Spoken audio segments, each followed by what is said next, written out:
ladies and gentlemen, and welcome to another episode of the Deep Six Podcast. As always, I'm your host, Steven Spivak, and today I'm joined by Mr. Matthew Barnes, as almost always. Almost always. And our lovely third co-host, Mr. Daniel, is not here. Dan, how are you? I don't know why The Undertaker can't be the number one guy on every show, every week, even on TNA. It's like he was really here. But no, here we are, another episode of the Deep Six Podcast, coming to you from somewhere just outside of Philadelphia, Pennsylvania. I kind of skipped over that in the beginning there. I think it would be more appropriate that I kind of Dan trampled over it. But yeah, we're recording this episode in January, the 19th of January to be specific, so it's not a very time-sensitive episode, but hopefully nothing changes between now and then. I mean, we're recording this not knowing when it's going to actually air, so. Or when it is even going to be, I don't want to say not officially announced, but it's sort of been officially announced. When a more corporate announcement comes, I guess you could say. But yeah, we're recording a batch of episodes at this current moment because we're all going to be out of town sooner or later. So yeah, Steve just got back from Orlando, and he's going to be here for 5 days, something like that. And then he's going back to Orlando, and I'm going to be in Europe in February. Yeah, so hopefully nobody dies before we get all these episodes out too. If so, it'll be a great memorial for whoever that might be. So yeah, let's get into the actual topic for today's show. Just recently, as recently as the recording of this episode, there was an interview done with Triple H on another podcast, clearly not our podcast, where he mentioned the possibility, not the possibility, pretty much that they are spearheading the idea of a women's tournament in the vein of the Cruiserweight Classic or the U.K. Championship tournament that we just wrapped up. Right, and this has been rumored for a while. I mean, since kind of right before the Cruiserweight Classic, that they were going to do something with the women maybe before the end of 2016. And we know that didn't end up happening. Clearly. It's been rumored for a while that this was going to happen. But it's nice to hear, I guess, as much confirmation as you're going to get at this point that it is down the pipeline. Yeah, I mean, during the interview, he said that it would probably happen in the summer because the UK tournament ended up happening when it did because there was kind of a gap during, the period right before the Royal Rumble. And because they have, TakeOver happening with the big four pay-per-views now, it just, there's no real open period where it makes sense for it to happen now. So I kind of figured it would kind of happen around when the Cruiserweight Classic happened in 2016, which was kind of around June, July-ish. Well, speaking of the Cruiserweight Classic, are we expecting a second? I didn't really get that vibe. I thought they might do something different in that kind of period of the year, every year now. So we're going to get a different type of tournament every year? Based on him saying that the women's tournament would happen in the summer, probably, I got the vibe that that's when, there'd be something different happening every time. So eventually we're going to get because there is that lull of the year then between kind of, WrestleMania to SummerSlam when there's really nothing happening that period of the year. So we're going to wind up getting the WWE Bear Wrestling Tournament at some point once they run out of ideas for tournaments. I'm not opposed to watching that. I think then if that's going to be what they're going to do, we'll clearly get a tag team tournament because that's probably the next logical step. It's not a terrible idea. After a women's tournament. But yeah, the tournament idea, tag team tournament seems very likely. I can't think after that what else. Well, maybe then you just repeat the cycle and you go back to the cruiserweights if they don't kill the division by then. Yeah, that's kind of the thing I'm thinking about. What stakes are there for the Cruiserweight Classic at that point? What do you put up for grabs in the women's tournament? My thought process was you either put a whole bunch of indie women's workers in it and you make it for a contract. They work to get a contract to work in NXT or WWE or whatever it might be. Or you make it for a shot at the NXT Women's Championship. I think. And then you give them the shot at TakeOver the weekend of SummerSlam. I think those are both very viable options. I would think, though, that if you're going to make it for a contract, clearly the idea is to bring these talents in to get them all to work for you. Well, I don't think you're going to bring in anybody for that tournament that you don't eventually want to work for you, or that you're not interested in some way. I think giving the winner of the women's tournament a main roster contract makes sense, and then kind of keeping the rest either down in NXT if they decide to sign, or kind of making it somewhat of a storyline like they did with the Cruiserweight division. Sure. I mean, there's two ways to look at that, because, you know, being in NXT itself, they've kind of made look like a prize at this point. Yeah. With the way so many free agents come and go work directly in NXT and they don't go work for the main roster. Mm-hmm. I mean, really, aside from AJ Styles, who has come into the company and gone directly to work for the main roster. I mean, you could also just say the winner gets to go work the SmackDown women's division and the rest have to go work the Raw women's division. I mean, there's no negative in going to work directly for SmackDown at this point. It is the better show. Yeah, that's kind of what I was alluding to. But yeah, it'll be interesting to see what comes to light in the next few months, especially seeing where... I mean, look at what they've discovered so far. Yeah, I mean, TJ Perkins won the Cruiserweight Classic. And Tyler Bate won the UK Championship tournament. And the UK tournament was fantastic. Look at how much talent they discovered in that tournament. It is also being used to set up what I assume will be a weekly program. Potentially. I think that's the idea they're going for.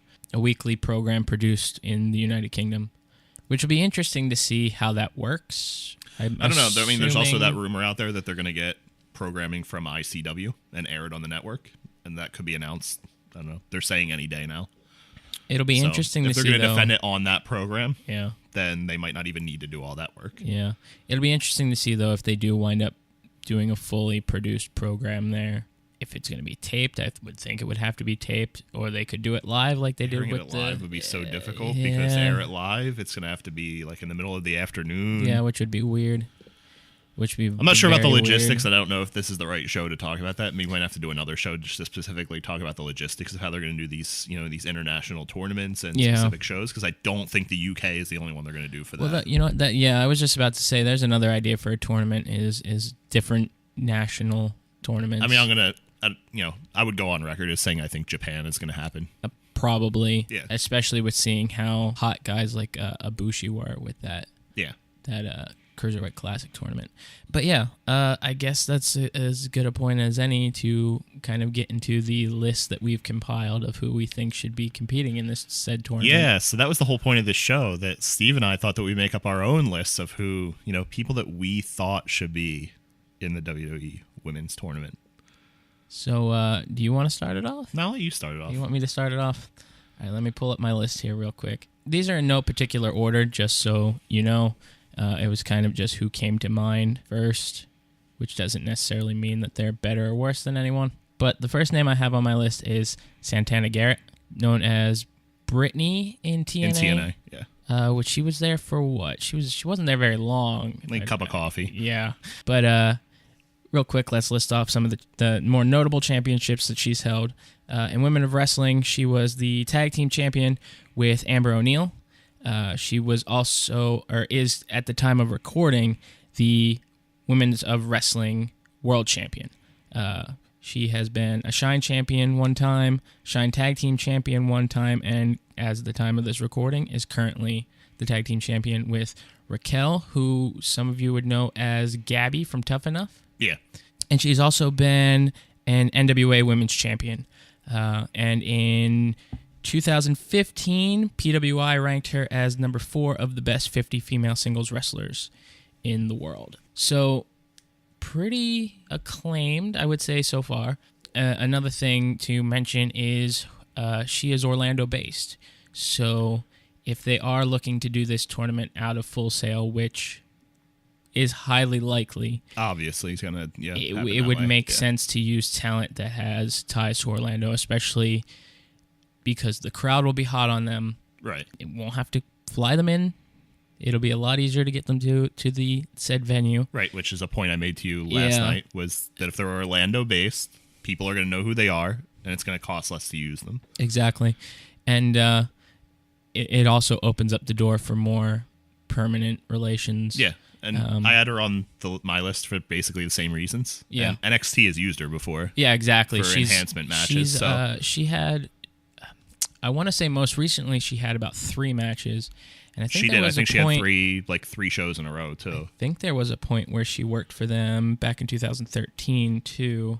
Yeah, back in September of 2013, she had a tryout with NXT. So I think she wound up fighting Charlotte and lost to Charlotte. But it looks like there is a definite chance that she would be in that tournament if it was presented to her. But yeah, let's get to your first name on your list. Not going to go down my list in order. Okay. So going along the lines with what you thought, I'll say Tessa Blanchard for the same reason. Yeah, I've got her on my list. Actually, she's local to Orlando. Name. Yep. So for the same reasons as what you were saying, she's local, so it's going to cost less to use her. She's also worked in NXT before, so the crowd also knows who she is.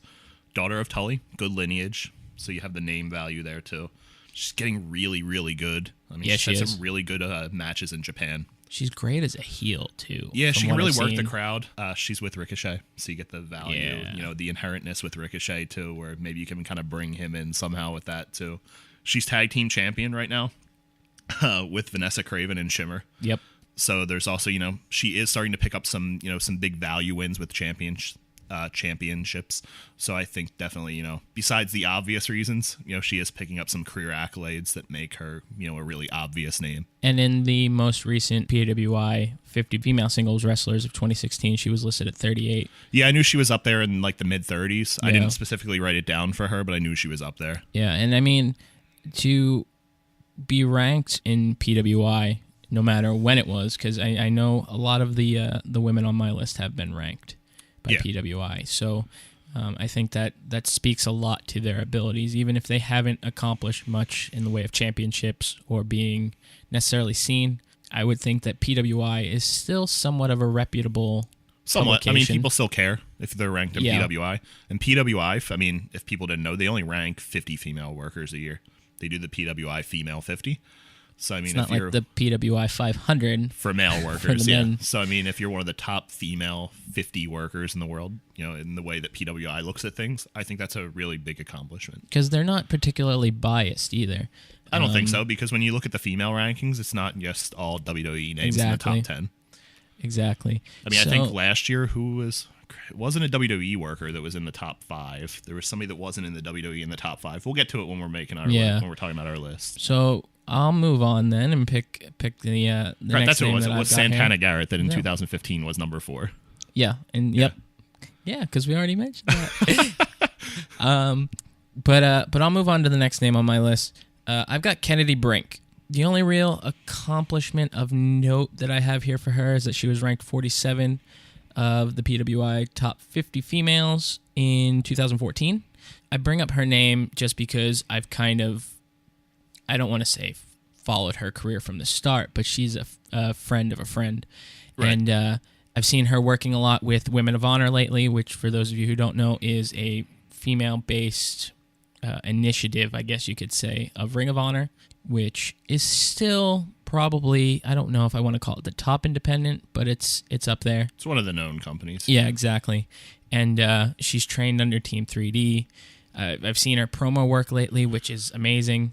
She's kind of got a loose cannon Brian Pillman type character. She's in phenomenal shape. Her ring work is fantastic, and she's ever improving. Just this most recent episode of NXT, actually. Yeah, that I was watching last night.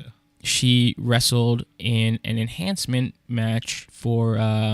it's against Nikki Cross. Nikki Cross, exactly. So that would have been the January 18th episode if you're watching at home. So, I mean, there's the tie. She's also Orlando-based. So, I mean, I didn't necessarily pick a lot of female talents that are Orlando-based because they're Orlando-based. No, but I think that there's something there because we see a lot of them on NXT because it's easy to use them. Exactly. And I guess being somewhat of an Orlando local and seeing advertised independent shows and whatnot, there's a lot of names that stand out to me in that respect. But I think she would definitely be one of those talents, like Triple H was saying when he announced that they're planning to do this tournament, that not many people have seen, which is something else that I think we need to touch on by the end of this, is people where that people haven't seen. Yeah, where they're going to go to find these talents. But let's continue down the list, and we'll get to that towards the end. Who do you have that you want to go with next? I'll name a somewhat obvious name. Leva Bates. Yeah. Obviously, she's worked for NXT before. She played Blue Pants, obviously, if you didn't know, in NXT. She got the biggest pop on NXT Brooklyn 1, so the crowd knows her in a general way, not just in an Orlando way. They just know who she is. But if you don't know who she is on the independent, she runs like a cosplay gimmick. Like, she shows up to every show in different outfits. Basically, she cuts really, really good promos. You could compare her to what Finn Balor was, I guess. She does like what Finn Balor was doing in like New Japan, where he would come out and just different like comic book inspired things. She takes it to a different level. She does like video game characters and stuff like that. Yeah, she does a lot of odd stuff. She's in touch with who she is as a character, and that's usually like the first thing that people don't know what they do. But she's won a lot of different titles on the independents.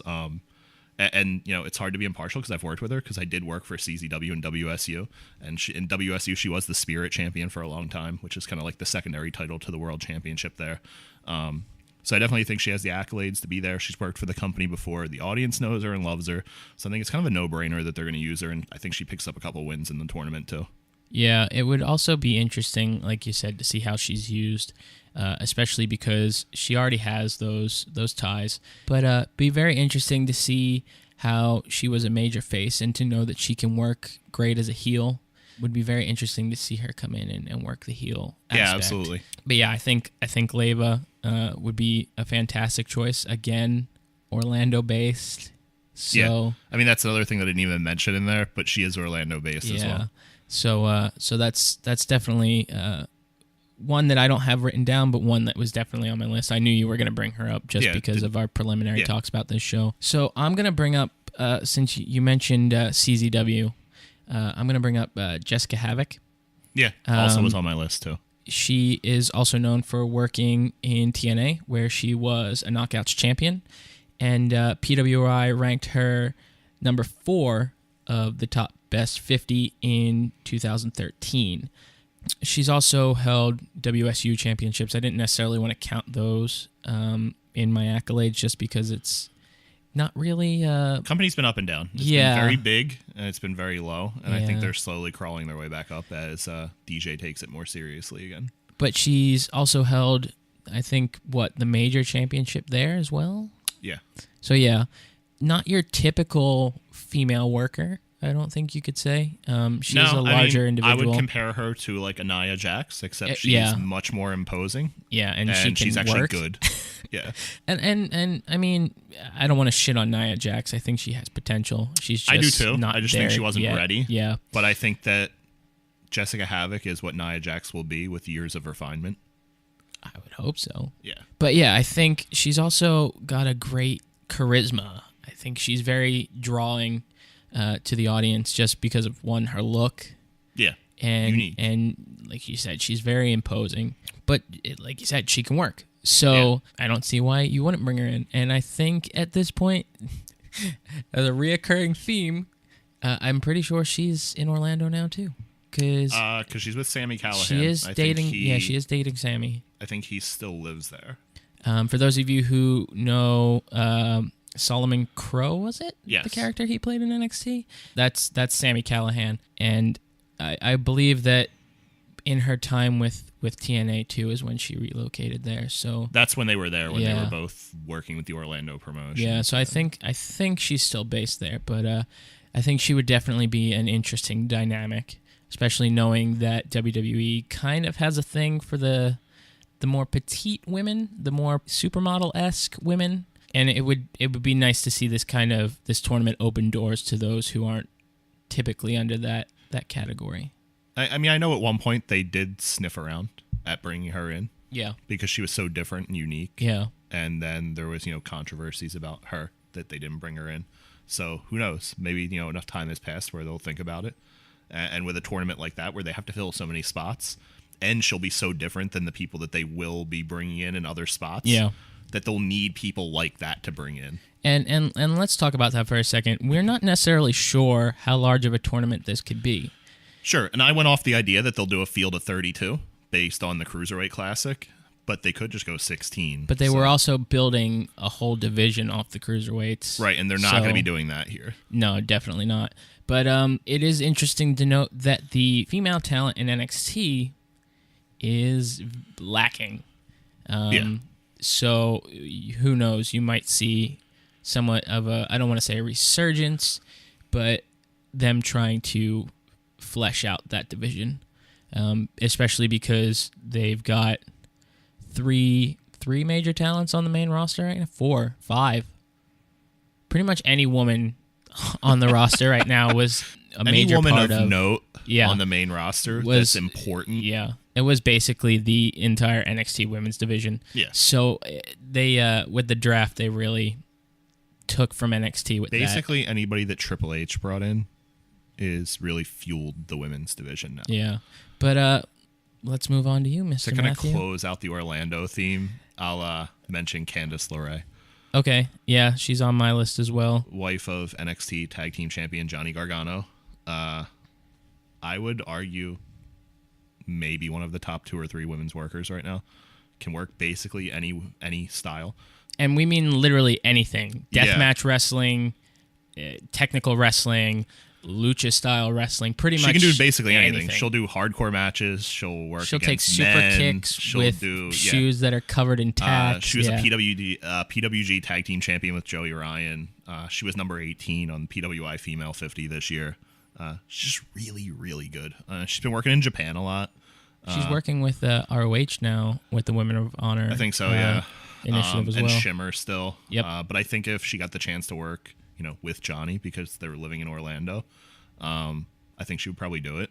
Yeah. Because it would be easier just to work there, especially if they would bring her in and actually use her at that point. Yeah, because I would almost consider her a veteran with how long she's been working for a very, very long time. I think it's been close to around 15 years. Yeah, she'd be one of the very few veterans that they would bring in for this kind of tournament. I think they would need something like that too. Yeah, and like you said, the dynamic of her being in a relationship with Gargano, being married to Gargano, would be very. I think it kind of works in the same respect when you were talking about getting Ricochet to come in. There's already for Tessa. Yeah. There's already ties there that can only help.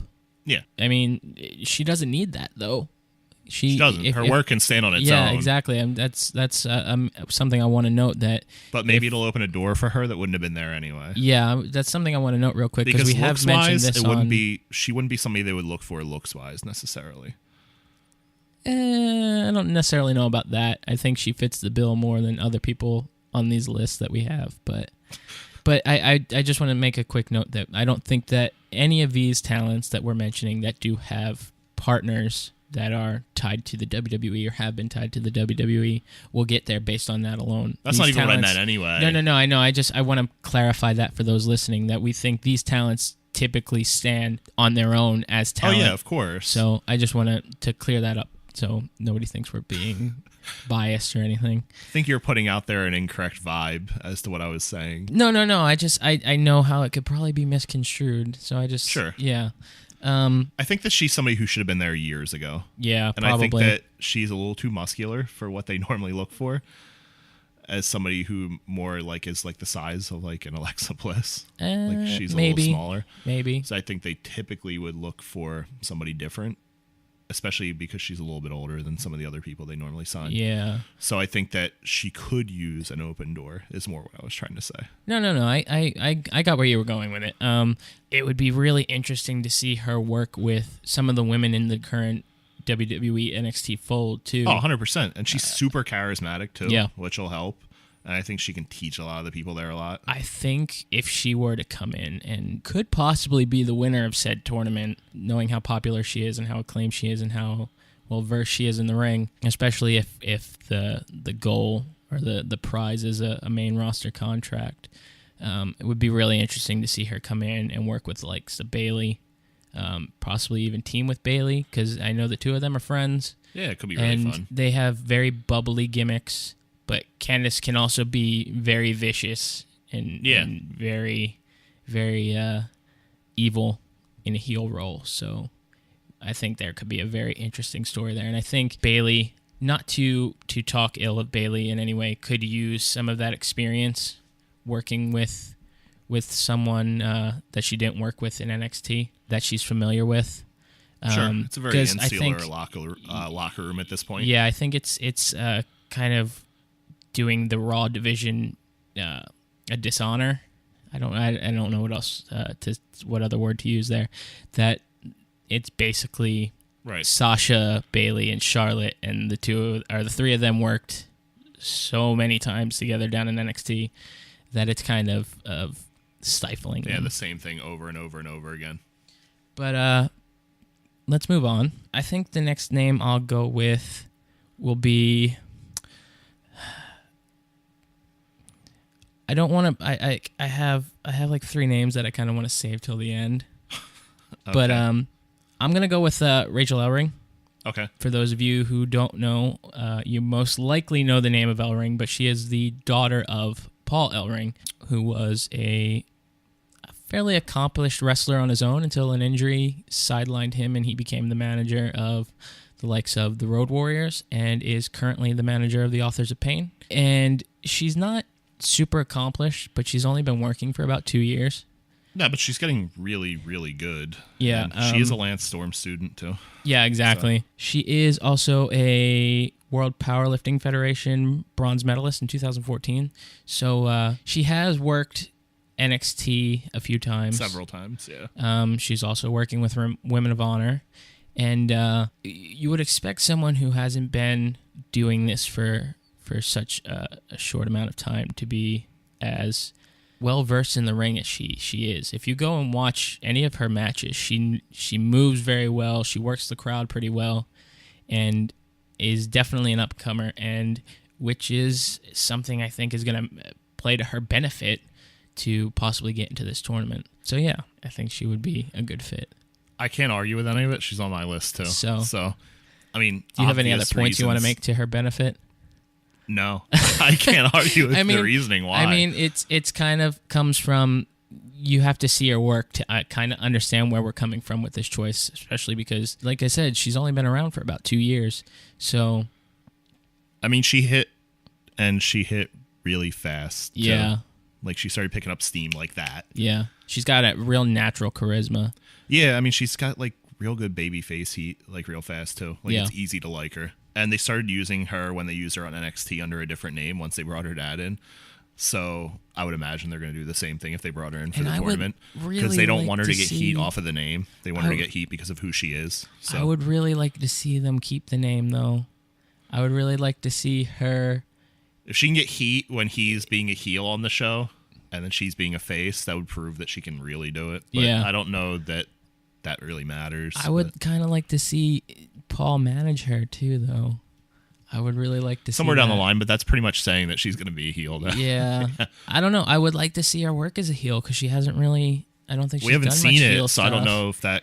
And she comes from a heel lineage, so it would be interesting to see. So yeah, definitely. Maybe at some point. I think we all assume naturally at some point she's going to end up in NXT. I just think that sometimes, I think sometimes they hold off on signing some of these people to let them get experience because they'll work more elsewhere than they will work in NXT. And I think that's like they're out there working like double shots on Saturday and Sunday, whereas in NXT they'll work like 2 shows a weekend. Yeah, I think that's also a reason they bring in some of these talents and use them in enhancement matches before they wind up signing them, just because they kind of want them to see, not necessarily the end game, but they want them to see how the product comes to be. So they want them to come in, they want them to be part of that pre-show meeting. They want them to see how the production works. They want them to know where the cameras are, you know, what the crowd's going to feel like, those kind of things before they're like, go get more experience and then come back in a little bit. Exactly. And I think it talks to, you don't want to just bring someone in and not have them at least see how it all works beforehand. Yeah, makes sense. So, who do you got next? Gonna go off the board a little bit. Okay. Shayna Baszler. Not familiar with the name. She's a former MMA fighter and roommate of Ronda Rousey. Oh, okay. She started wrestling training in like 2013. See, you know what? There's something I didn't think about, is going kind of outside the wrestling world and going into that mixed martial arts. Yeah. She started wrestling training in 2013. And the only information I can find out about how she's training is she's training under Josh Barnett, who's also a former MMA fighter / wrestler who actually like just went and appeared on the TNA tapings to challenge Bobby Lashley. For real? Yeah. Okay. So Yeah, like she's got like a really interesting background, and I kind of think of her as like the female version of Matt Riddle, where she like came out of nowhere to start like wrestling training, and she got like really good overnight. Like PWI ranked her number 40 this year. Really? Like she's getting like really good really fast and starting to get a lot of work. She's championed like 3 different companies right now, like current champion. Nothing big, but like small companies. Hey, it's picking up really fast. That's more than nothing. I mean, hell, that's more than the last name we just mentioned, Elrig. And it seems like somebody that WWE is going to reach out to because of who she is and the name value she would have as being like somebody who she's tied to, and the background and all that other jazz. So it's not necessarily that, you know, she's like this great female wrestler with like a long longevity, even though she's really good. But it seems like the type of person they would use who is really good, that could really make a name for themselves by taking this opportunity and running with it. Yeah, that's a very interesting name for you to bring up. Like I said, I didn't think too far out of the box with all of this, mainly because, well, one, while I was compiling my list, I was almost dead to the world from lack of sleep. But yeah, that's a very interesting perspective you put on it with possibly bringing in people who aren't necessarily wrestlers. Well, she is a pro wrestler. Well, no. I mean that. But I mean, her history isn't necessarily pro wrestling. She had a ton of fights. Yeah, where I'm going with this. She's not primarily a wrestler. She was primarily a fighter. And yeah, it would definitely be an interesting choice. But I think she was like one of the people that was with Ronda when she was at WrestleMania in San Francisco. Probably. Like she was there. Yeah. So, I mean, she is a big wrestling fan, too. Yeah, I wouldn't be surprised to see people. Yeah, I think that's a fair comparison, like the female version of Matt Riddle. Where I wouldn't they be just were surprised like, okay, I want to be a wrestler, and they decided to become a wrestler, and then they became like really good. Yeah, I wouldn't be surprised to see maybe female boxers, especially, They just signed one. Yeah, especially coming from the idea that Triple H said they want to kind of scour the globe. And I don't think outside of North America and maybe the U.K. that women's wrestling is that big of a thing. I mean, Japan, it isn't to us because we don't know. No, but I mean, you mentioned this last night when we were compiling these lists. They found a lot of Aussie talent, female talent, that seemingly came out of nowhere, and they have a history with NXT in finding these talents in the corners of the world that people don't normally look for. So, I mean, they've kind of got their finger on the pulse with it, and it'll be very interesting to see if they bring in, people outside of wrestling, especially if they're going to try and fill a 32-woman tournament, like we're suspecting they will. It's going to be very interesting to see where they come from. Yeah, for sure. I'm going to go with a lesser-known name, maybe not as less known, but Su Yung. Yeah, it was on my list, too.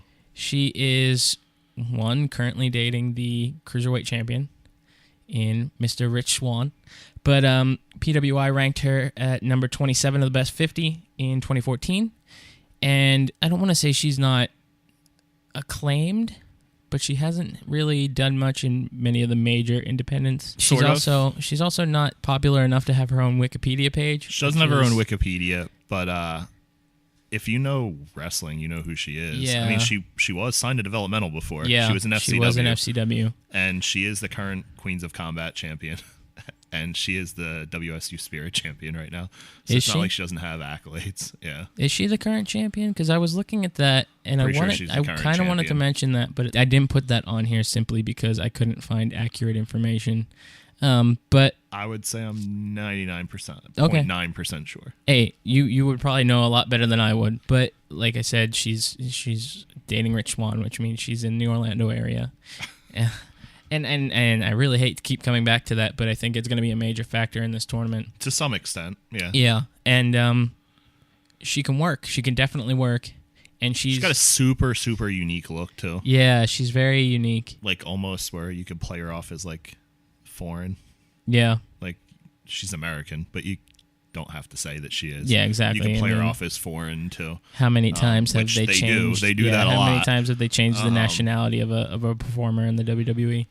I think she could easily play off as a babyface or a heel. Like, there's a lot you can do with her. And obviously they've seen this before because they did have her signed before. Yeah. So I definitely think that she's somebody that they're going to look at for sure. Yeah.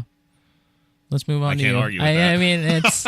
I mean, it's a hard lot when we of have this, names that are on the same list for me to find argument with it. It's also hard when there's names on these lists that if you don't know who these names are and they don't have a lot of accolades, but you've seen them work and you've seen what they can do and you know some of the names that they've worked with, it's a lot easier to speak to them or to put them on the list and not necessarily be able to describe why they belong there. You just kind of it factor, I guess you could say. Yeah. So yeah. So I think we're kind of getting down to that part of the list where we're down to like people that like either work for the company or are kind of like wild cards at this point. Well, I still have a few names that I can speak lengthily to. So I'll mention Veda Scott. Okay. I think right now she's technically a free agent. ROH said that they were releasing her from her contract. Okay. I don't know if that's a storyline or if she actually is not working for Ring of Honor anymore, but I know that she was in Orlando recently, I'm pretty sure. So I don't know if they're signing her or whatnot, but she is super charismatic. She can work a little bit. More so than accolades, it just seems like somebody they would use, and she has worked with a lot of the people that they have in NXT already, so if they were going to use people that are already in the company, she's somebody that could work with anybody they already have. Yeah. I thought about putting her on my list, but I wasn't too sure. But I think part of that was because I thought she was still technically under contract to Ring of Honor. I don't think she's with Ring of Honor anymore. I don't know. This, like we said, this talk of a tournament has been in the pipeline for some time. Right. And it might be her, because she's kind of been in Ring of Honor for a while. Long time. Yeah, so I mean, it might be her trying to make some strides to get to the WWE brand. I mean, if you've been on the independent scene for a while and you've seen a lot of your friends get signed and you know that you're good too, or you have values that could get you there as well. I mean, we could talk Why about not a put guy yourself like in a position that can get you there? Yeah, let's talk about someone else who's done that. Lindsay Dorado, right, who was huge here in the Northeast, and all the talent in the world, as you guys have seen with the Cruiserweight division and 205 Live, but just never really got that call. So he wound up relocating to Orlando, working Orlando Independence, and wound up getting himself seen and wound up getting himself put into a very prominent position in the Cruiserweight division. Sometimes it's hard as an independent wrestler to really get to where you want to go unless you're willing to invest in yourself. Yeah, and exactly. Sometimes that means giving up what's secure to really bet on yourself. Yeah. And that's true in pretty much any medium, really. That's life advice, more so than really just any sort of specific medium. Sometimes you just have to bet on yourself and hope for the best, but you're never going to get anywhere without betting on yourself. Yeah, exactly. I'm going to bring up my next name then. I don't know if this is kind of out of left field, but Christina Von Eerie. Wouldn't say it's out of left field. Yeah, but she's I don't want to say she's been doing a whole lot. I think the most recent thing she's been doing is working Random Independence and with Global Force Wrestling, which is... Is that really actually... Like, is it still like an actual company? I don't know. I do know that she was the winner of their women's tournament, their championship tournament in 2015, and she's still listed as the current champion. And I doubt that she's held shows. Yeah, that's what I'm trying to get at. I doubt that she's been actively holding the title. Doesn't she work for Shimmer and Shine too? Yeah, she has here and there. I think she's also worked CZW time or two. But she also has worked with AAA in Mexico, where she was a mixed tag team champion with Alex Kozlov. She's definitely someone that can work. She's been all over the place. She worked with TNA at one point too. I don't know if I mentioned that already or not. But someone with a very distinct look. For those of you who don't know her, she's got a mohawk that sits about a foot high. Yeah. Very punk rock inspired look. And she's kind of vicious in the ring to some extent. And I think she could bring a very interesting dynamic. I don't want to keep running on and beating a dead horse, but yeah.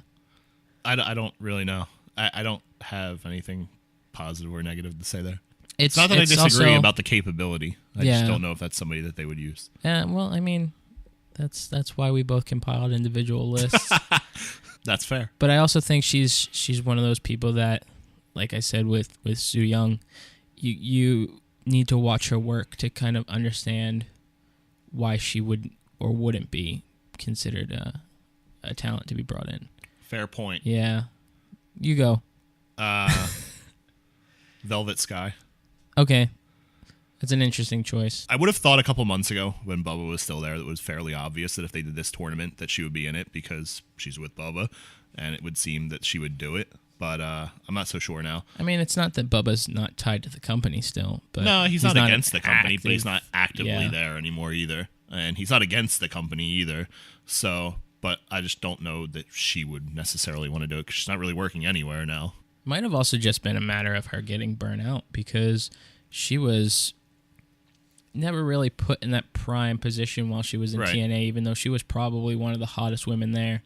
Yeah. So, name value-wise, though, she might be one of the bigger free agents available women's-wise as far as, recognizability is to the general fan. I mean, people would know who she is, especially if they ran the tournament in Orlando. People know who she is there. Yeah. She's a 2-time Knockouts champion, I think. 2 times or 1 time. And she's not terrible in the ring. I mean, she could probably stand with most of the people that we've already mentioned and not embarrass herself. So I definitely think that if we're looking in terms of who's going to get an audience reaction and lend some credibility to the tournament, if they use a lot of more unknown people, she's one of the people they could add that would actually, lend some credibility to the whole thing. Yeah, I mean, I can't disagree with you in anything you said. She's a name that I didn't put on my list, but not because I didn't want to, but simply because you had mentioned her beforehand. But yeah, I mean, like I said, she was very, very popular during her time in TNA. She was popular before her time in TNA too on the independents. And it's not that she can't work either. I mean, as much as TNA has been bringing people back, she's never gone back. So that suggests to me she doesn't want to work anywhere, or if she was going to, she would save it to work with the WWE. It could be that. It could also be, like you said, she's with Bubba. Yeah. And when Bubba got out of TNA, for for reasons, for I don't want to say personal reasons, but for relating to management and things of those nature. And if there's anybody that's smart on this business, it's Bubba. Yeah. And I think Bubba might also be trying to make an argument for her to get her into WWE, because there was a period of time where people thought it was practically a done deal. Yeah, I thought so at one point too. So I mean, it might also be related to that, especially because, like I said, she's a former TNA Knockouts champion, and she was very popular. So I mean, that doesn't necessarily work to her advantage with coming to the WWE, knowing somewhat of the stigma they have with people getting to an extent super popular outside of what they can control.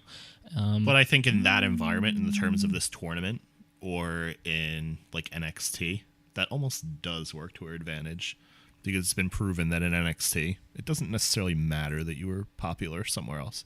It almost helps you. No, yeah, I mean lately anyway. Yeah. Especially like with the likes of Roderick Strong and quite a few names. They need more people like that there, because the people that they're bringing in that they're trying to home grow aren't ready to take those spots. No, not even close. Yeah. But yeah, I'll move to my next name then. And this is starting to get into like the final 3 I'm moving 4 to like major names my that I have. wild cards / people that work for the company already. Well, I still got some slightly major names from the independents. Okay, go ahead. So first major name that I want to bring up is Mercedes Martinez. Okay. For those of you who don't know, she is a former IWA Mid-South Women's Champion, an NWA Midwest Women's Champion, the current Shimmer Champion, which she is holding for the second time, and in 2011 was ranked number 2 on the PWI Top 50. Not young by any stretch. I think she's in her mid-30s. So I don't know if they're looking to get someone into this. I think at the major WSU show coming up, she's working Cherry Bomb for the championship. Okay. But I mean, who plays Allie in TNA? I mean, it depends on where they go with this tournament. If they want to bring in more independent women who are, like we said earlier with Candice, who are veterans, just based off how long they've been working. But she is someone that's worked all over the place, and she's, I don't want to say she has a distinctive look too, but she's not the typical WWE, I don't want to use the term diva, we're not using that anymore, but she's... No, I know what you're saying. Yeah, she's not a supermodel. She's a women's wrestler. which I think... No, I mean, you don't look at her and say, okay, she used to be a model. She's here to fight. Yeah, exactly. And I think if you're going to do this tournament... Which is a good thing, by the way. Yeah, exactly. Yeah. If you're going to do this tournament and you want to bring some credibility to it, you need to bring in some talents who aren't pretty faces. No, I added a name that I thought fit that. Lufisto. Yeah, she's on my list too. Yeah. Who's been around for fucking ever. Like, her debut was 1997. Yeah, exactly. And who I've worked with and thought that, like, her time has passed. And I don't think it's passed at all. Like, she just won the Shine Championship. I want to say she's kind of on a hot streak right now. She just won the Shine Championship, like, a weekend ago. Yeah. So, like, maybe she's on, like, a hot streak now. And I think, like, she's worked with, like, a lot of the people that are going to be probably in this tournament. She's gotten, like, really good matches out of them. Yeah, and she's really well-versed in the art of professional wrestling. She can work the death matches. She can work the technical sides. She can be a face. She can be a heel, and she can do both beautifully. And Triple H specifically said when he mentioned the women's tournament that he doesn't like intergender matches, but she's worked intergender matches, too. And convincingly did it. Like, she was CZW Iron Man champion at one point. Yeah, I mean, he did mention something about those kind of being shock value for But I think that lends so much credibility to some of them that, like, especially, they look like, so much tougher. And somebody like that that can work a more physical style that nobody else that's going to be in this tournament is going to work. He can come in and be a veteran, for one, and pull some great matches out of the younger people that are going to be in it. And can work physical and really dominate somebody else and get a baby face pop out of the tournament. Yeah, I also think it kind of goes to say that I don't want to call anybody who's working on the WWE roster soft, but... No, but there's going to be some edge out of people like that you can bring in. I mean, and if you're trying to build credibility to your women's divisions, you know, bringing in someone who has worked intergender or is known for working intergender matches and can go in there and rough up the dudes is not going to hurt your division. I mean, look, they don't care that much. They just signed Kimberly. So true. Who was Chikara Grand Champion? Yeah, Lufisto. Not to take away from Mercedes Martinez, no, but it was who the we were same talking topic, about. But yeah, exactly. Yeah. Good segueing there. You got. But yeah, Lufisto is definitely on my list as well. She was ranked number 5 in the top 50 of PWI in 2014. Yeah, I mean, she's definitely someone I could see being brought in, especially knowing that she works for companies that are heavily tied to WWN, which we know that WWE has a working relationship with. And yeah, definitely think she could be there. Do you want to pull another name, or do you want me to pull one since you kind of interjected her there? Either way, we can go. If you've got a name at the ready, go ahead. I was going to mention her next, so... Nicole Matthews. Not a name I'm familiar with. Former 2-time Shimmer Tag Team Champion. Okay. Former Shimmer champion. She was number 16 on the female 50 in 2015 and 2016. Okay. She was Portia Perez's tag team partner until Portia Perez retired. So she's kind of been floating. I don't want to say floating because she's still important for Shimmer. Yeah. But she's somebody that's kind of a veteran and is really good that WWE could bring in. Okay. And use to elevate kind of the quality of the tournament and the fans will really connect with. That is really good. She also looks really good, so she kind of is one of those people that could kind of connect on multiple facets. Yeah, I don't know enough about her to talk to her credit, but I trust your knowledge of independent wrestling. Thanks. I'll bring up a name that both of us tossed around last night, Amber O'Neal or Amber Gallows. Yeah. Definitely someone I think will show up in this tournament just based off of who she's tied to. And the fact that she's not currently tied to a major promotion. She's not really working for anybody right now either. Well, she's working. She's working independents here and there. I mean, she tried for a really long time to get signed. So this would be kind of like fulfilling like a lifelong career goal for her. She has been working with Women of Honor here and there. Because for a while when she was in that tag team, she was trying to get signed so badly. Oh yeah. But she is a former tag team champion of women wrestling with Santana Garrett, former NWA Charlotte Women's Champion, former NWA World Women's Champion, and was ranked number 27 of the top 50 in 2009. I think she's the only one who's been ranked on this list that far back from the PWI top 50. But she's part of the Bullet Club. Yeah. She's huge in Japan as being part of the Bullet Club. Well, they know who she is. Yeah. She can work. She has a look. I think she's well packaged all around. Which makes a lot of sense. Yeah, especially like we were saying before, because of her being married to Gallows, could possibly, even if she doesn't go too far in the tournament, be an opening to get her in there somewhere with possibly putting her with them. I think using her in an opening match so that she gets to say she worked a WWE match for one. That too. And let her work one of the young people that they're going to put in it so that they get an experienced opponent to work with in the first match for one. And just put somebody over, help somebody out. I think she'd be more than willing to do it. Oh, yeah, definitely. Let's move on. So I was going to package a couple workers that are currently on the NXT roster. Okay. That I thought might work. Originally, I was going to say Ember Moon, but I think by then she's going to be too far. Yeah, I kind of think she's... By then, I think she's going to be challenging for the title. Yeah, I kind of think she's at the point where she's... So I think they're going to use Kimberly and Heidi Lovelace in it.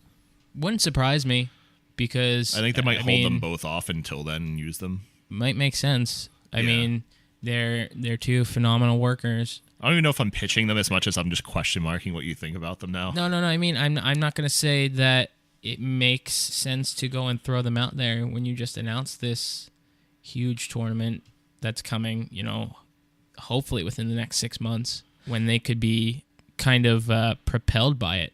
I think it'll depend on if they're calling anybody up between now and then. If they're not going to call anybody up, then they can hold them off for the tournament. Yeah, exactly. If they're calling somebody up, then they're going to have to debut them sooner. But if they're going to, hold people off, then they can wait till the tournament and debut them in the tournament. And I think it would also be good for that to be the first time they're seen by the WWE audience. Right. Because if they pull any of these names from these lists that we've got, there's people that they've worked with. Yeah. So, I mean, that can't harm anyone. It only makes everybody look better if you're in there with someone you're experienced with. So, I mean, I don't see why holding them off would be a bad idea. All right. That was more a question than a statement. No. Yeah, I get it. You have anything else you want to say? Yeah, I had like 1 or 2 wild cards. I'll just throw them out there. I mean, to see what you think. I still have like 3, 4 names. Maybe we'll just go rapid fire and see what people think. Okay. Or what you think or what I think. Well, okay. Chances they dust off Sarah Del Rey for the tournament and let her work. Ooh, that's not a name I thought of simply because of her current position. She is the assistant head trainer in NXT, if you don't know who she is. Damn, that would be anybody great. who's listening to this should know who she is. You know, they might make that a thing. I would totally see that happening. Them being like... Because she is probably the best women's worker in the world who's not even working. I mean... Yeah. She was number 430 on the PWI Top 500 for men for a women's in 2012. Wrestler, for a women's wrestler to make the PWI 500. It's only happened a handful of times. Exactly. Yeah. It's very rare. And she wasn't in the bottom few either. No, I mean, exactly. She's really, really good. And WWE is just using her as a trainer. I mean, I don't even say that lightly. They're using her as like their assistant head trainer. Like they think that highly of her.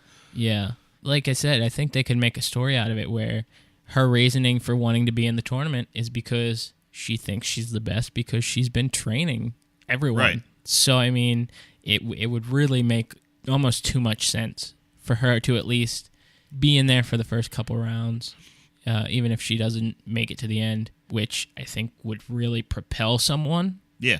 If they beat her. Would skyrocket like someone. Yeah. I could definitely see that happening. I'll go to another name since, like you said, we're almost to a point where we might have to cut it off. But I've got cheerleader Melissa. Yeah, she was on my list. Worked for TNA, was ranked number 1 of the top 50 in 2013. Yep, once appeared on G4's Attack of the Show as the MySpace Girl of the Week. She did. And is a 2-time Shimmer champion. Once again, somebody who can kind of do a little bit of everything. Really, really good. Yeah, really, really good. And could fit that look of a main roster talent. Yeah, for sure. If given the opportunity. So, yeah, I'm trying to play as quick fire as I can. Yeah. Maria Kanellis. Mike and Maria, their contracts are up before then. Yeah, if you want to try and get Mike Bennett in there, I don't see why you couldn't do a package deal. Exactly. Yeah. Especially because of how well they work together. Yeah. So, yeah. I don't know wrestling-wise if she's that. She's gotten quite a bit better since she got to TNA. I haven't really seen her wrestle. I've seen her do a lot of manager stuff. Phenomenal now. Yeah, the character stuff is fantastic, and especially knowing her history with the WWE and how she was kind of a dim-witted character. If they bring her in how she plays her character now, completely different ball. Oh yeah, I think that could also play to her benefit a lot, having been that character before, being a completely different for sure character now. Yeah. I'm gonna bring up. Oh geez, I lost my place here. I'm just gonna go to who I think the top name on my list is, sure. And that would be Victoria. Since she's been in semi-retirement, that's why I hesitated to put her on the list. I think they could bring her in kind of an aspect like they brought Tajiri in for the Cruiserweight Classic. Not opposed to it. I mean, former Knockouts Women's Champion in TNA 5 times, Tag Team Knockouts Champion with Brooke Tessmacher, of course, a 2-time WWE Women's Champion. She was ranked number 5 of the top 50 in 2009 and was PWI's Woman of the Year in 2004. Phenomenal worker, probably one of my favorite women's workers. Yeah, I'm not opposed to it. And like I said, I think she could be a very interesting veteran who's worked the WWE style, and I think they could get a good crowd pop out of it. My last wild card was Paige. If they're not going to cut her, they got to use her somehow, and I think this is the perfect way to use her. Send her back to where she was comfortable. Yeah, I mean, just let her work. It's a large wild card. But that's what it's for. It's a wild card. Yeah, it's not out of the realm of possibility, I don't think. If you're not going to release her, you got to send her back to work somewhere. Do you want to try and hit some of these gimmick questions you brought up? Why not? Okay, so where do you want to start? They don't have to be 5 minutes. We can just do them quick. Yeah, where do you want to start? If you could add any 2 names for the main roster right now to this tournament, what would the 2 names be? Okay, well, the one name that was the easiest was Emma. But out of the Emelina gimmick, I don't like the idea of making her a pretty topic face. For a different show, but I love what they're doing with it. They're teasing people forever with it because people are going to fucking boo the shit out of her when she debuts. Yeah, I like where they're going with that, but I really liked when they let Emma shine as basically Evil Emma, as she was dubbed. And she was doing great with that, too, before she got hurt. Yeah, exactly. All right, what was your second name? I don't have a second name. I went a different way with it. I told you were overthinking these when we were talking about it. So go ahead. Eva Marie or Lana. Here's the thing. This tournament's going to be packed with indie darlings and people that you knew and loved from the past. Nobody's going to fucking get booed. I think it would be a great way to bring Eva back. You need somebody in this tournament that's going to get the shit booed out of them as soon as they hit the ring or as soon as their music plays. And if they put Eva Marie in this and she wins a couple matches and moves on in the tournament, people are going to fucking hate it. Knowing how much Full Sail hated Eva Marie. I thought she was perfect, but because they're training Lana to work more and more now, she also is interchangeable there. They could use either one of them. They really could. Eva Marie's perfect for it. Especially with the way Lana's been portrayed on Total Divas lately. Yeah. As a whiny bitch. And my second was Alexa Bliss, because by then she's not going to be champion anymore, and she's going to need something else to keep her elevated. And if they put her in this tournament and let her go pretty far, not win it, but go pretty far, that'll keep her elevated. Yeah, I mean, I kind of wanted to put Bliss on my list, but she's in a really questionable area right now where she could possibly hold on to the title for a good minute. I think that could go either way. I think she's either going to lose it pretty soon to Nikki Bella, or she's going to hold it for a long time. So I'm leaning more towards I think she's going to lose it soon. Probably. And then she'll need something to keep her afloat. That's why I put her on the list. Yeah.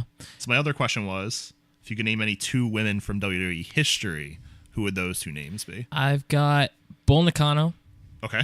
It's interesting. Just because she was kind of a pioneer with women's wrestling. It's also a style that's not going to be touched on a lot in this tournament. Exactly. And I think if she was in her prime, to see her work with some of these names that we brought up in our list would be, that'd be interesting. Fantastic. Yeah. And the second name I have is Ivory. Okay. Because I think both of those. Ivory was always overlooked, and for the longest time she was a trainer with Tough Enough. Yeah. And she was a trainer, period. A lot of her formative years got wasted in Glow.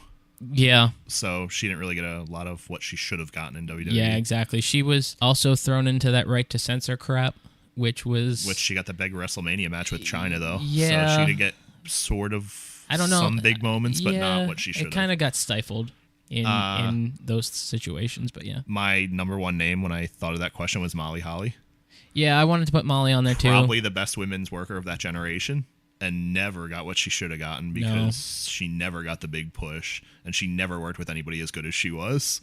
So, I mean, if she could work now with the caliber of workers that are in there now, the caliber of athlete, I mean, she deserves that. Definitely. And the second would be Gail Kim for obvious reasons. Well, see, you got your next gimmick question WWE that's coming history. up. Yeah, you got your next gimmick question coming up. I don't have any other gimmick questions. Yeah, you wanted other I never companies. sent you that question. Yes, you did. No, I didn't. You did. I don't even have it written down. All right. Well, I have it here, and I have 2 names here. Sure. But Gail Kim, definitely. Sure. Okay. I mean, if we were going to ask that question, Gail Kim would be on that list for me, too. Yeah, and then I have Sienna or Allison Kay from TNA. If I was going to do the other company's question, it would be Gail Kim. And based on contract status, we don't know where it is, I would do Sexy Star from Lucha Underground. Yeah, who technically sort of isn't under contract because she's working for Shimmer now. Yeah. So if she's not under contract, I would use her for the tournament. Yeah. Like now. Yeah. I could see that. But she's working in Shimmer without a mask right now. Really? So, yeah. Let me talk about Allison Kay for a second. I pick her because in 2016, she was put at number 10 on the PWI 50. And she is a former Knockouts champion. Yep. But she's one of those talents that can do just about everything. She's really, really good. She's a really good worker. Yeah. She's got a really interesting look. She sort of has like that Caitlyn look. Yeah. Like not as muscular. Yeah. But better. Like a good worker. Yeah, definitely. Yeah. But now that we've hit an hour. Didn't feel like that long. You want to close it out? You want to wrap it up? Not really. It's your job. So yeah, there's what we think about this potential women's tournament that's coming. Why don't you let us know what you think as well? Yeah, please. Audience engagement. This is one of those things where if we have... I've seen that we have international listeners. I don't know how that happens. Please. But if you listen to the show and you're a wrestling fan and you're a wrestling fan, period. But if you're an international wrestling fan and there's names here that we might not know... Please, let us know who they are, because that's something we struggled with, for sure. Yeah, that's definitely something we struggled with. So please give us your suggestions, either in the comments on the Facebook post for this show, the YouTube, which we are now a part of. You can put it in the show notes over on the website, or you could tweet it at us. However you can get a hold of us, please let us know what you think. Of course, you can find the Deep Six Podcast on iTunes, Google Play, Stitcher, and Podbean. Click subscribe. It's free to you. It costs you nothing. You'll get the latest episodes instantly, and you'll never miss this amazing content that comes from us. So smart. And, of course, you can find us on Facebook, Twitter, Instagram, YouTube, which we have links to all of those over on deep6podcast.com. Matt, where can they find you? At the Matt Barnes, at the Matthew Barnes, and at Deep Sports Pod? Yeah. Oh, shit. At Deep Sports Pod. Shit. And I don't like this Back to the Future stuff we're doing with recording. It's a real-time paradox wherein you can find me on Twitter and Instagram at Steven_Spivak. And I guess we'll see you in a week for the Deep Sports Podcast, and then in 2 weeks for the next episode of the Deep Six Podcast. That's whenever we play this. That'll still work. So yeah, guys. We'll see you next time. See ya.